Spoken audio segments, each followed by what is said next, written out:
Quando o ano termina, algo silencioso acontece por dentro. Mesmo quem passou por tanta coisa começa a se olhar com dureza, como se o calendário tivesse o poder de apagar tudo o que foi vivido e deixar apenas o que faltou. Essa sensação de falha costuma aparecer não porque você não fez o suficiente, mas porque o fim do ano ativa uma lente cruel de avaliação. De repente, tudo vira saldo, tudo vira conta, tudo vira cobrança. A dor que surge nesse período quase nunca vem só do que não foi feito. Ela nasce do significado que você dá a isso, da história que você conta para si mesmo sobre o seu próprio valor. Aqui vale uma imagem que ajuda a entender isso com mais profundidade. Julgar a própria vida apenas por metas é como olhar para uma obra inteira e decidir se ela é boa ou ruim apenas pela moldura. A moldura pode estar torta, mas a história que a obra carrega continua ali. Quando o tempo vira juiz, a mente entra em modo de condenação. Ela não pergunta como você chegou até aqui, ela só aponta o que faltou. Este vídeo não é sobre virar o ano melhor, é sobre parar de se ferir com a própria narrativa.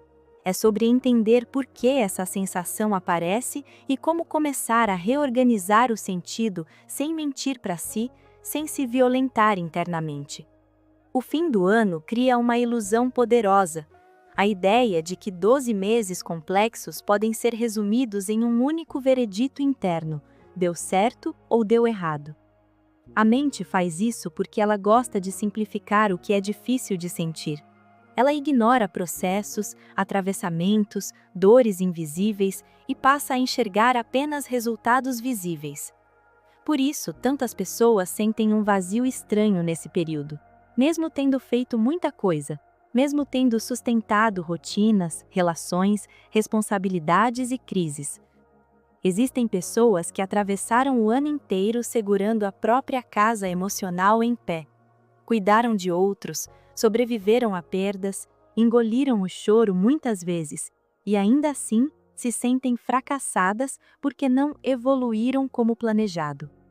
Quando a avaliação muda de performance para a sobrevivência emocional, algo começa a se reorganizar por dentro. Você percebe que existir em certos anos já foi um ato de coragem. Olhar para o que foi sustentado e não apenas para o que foi conquistado muda completamente a leitura da própria história. O fim do ano intensifica comparações de um jeito quase automático. Mesmo quando você não está olhando para redes sociais, mesmo quando ninguém diz nada diretamente, é como se existisse um cronograma invisível dizendo onde você deveria estar agora.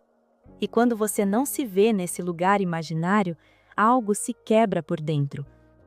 A mente começa a comparar o seu bastidor com o palco dos outros, com versões editadas, com histórias que você não conhece por completo. Isso gera um movimento sutil de desvalorização da própria trajetória.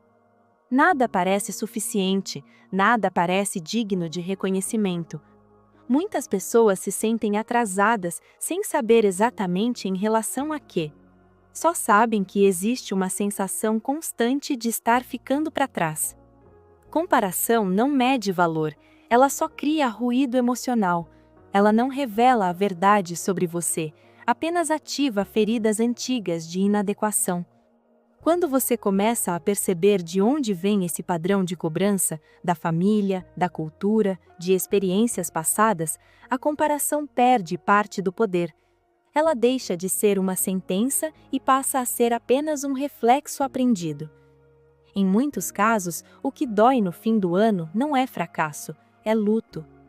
Luto por planos que não se realizaram, por versões de si que não nasceram, por uma energia que não voltou, por uma vida que parecia possível, mas não aconteceu.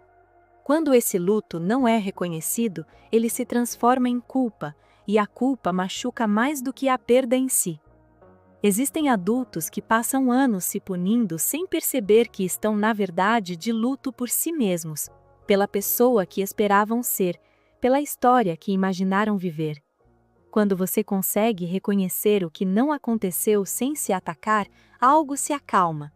A dor deixa de ser um tribunal interno e vira um espaço de compreensão. Nomear o que ficou pelo caminho não é fraqueza, é encerramento.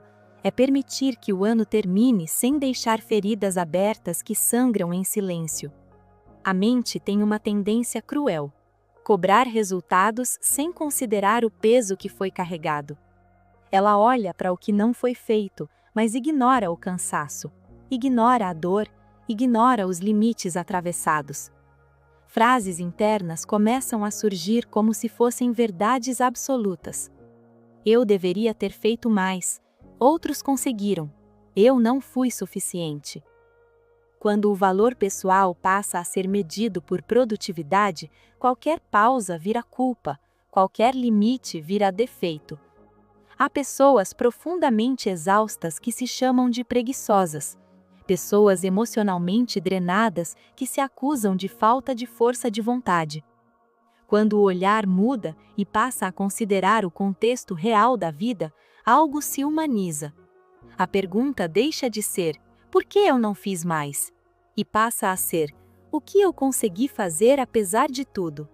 Essa mudança não é auto-engano, é justiça interna.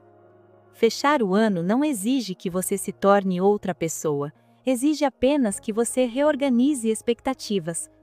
Grandes promessas costumam nascer da rejeição do presente, e isso cria ainda mais pressão. Pequenas decisões emocionais têm um impacto muito mais profundo. Menos auto-ataque, mais descanso, mais clareza, menos violência interna. Quando o próximo ano vira apenas uma fuga, o presente continua pesado. Mas quando ele nasce como continuidade consciente, algo muda. Escolher uma intenção emocional e não uma meta grandiosa cria espaço interno. Talvez mais gentileza consigo, talvez mais silêncio, talvez menos cobrança. Escrever o que você não quer mais repetir internamente pode ser mais transformador do que listar tudo o que deseja conquistar externamente. A sensação de falha que aparece no fim do ano muitas vezes nasce de uma narrativa injusta. Você não falhou por não ter sido perfeito. Você atravessou um ano real, com limites reais, com dores reais. Viver é arte, e toda obra tem fases.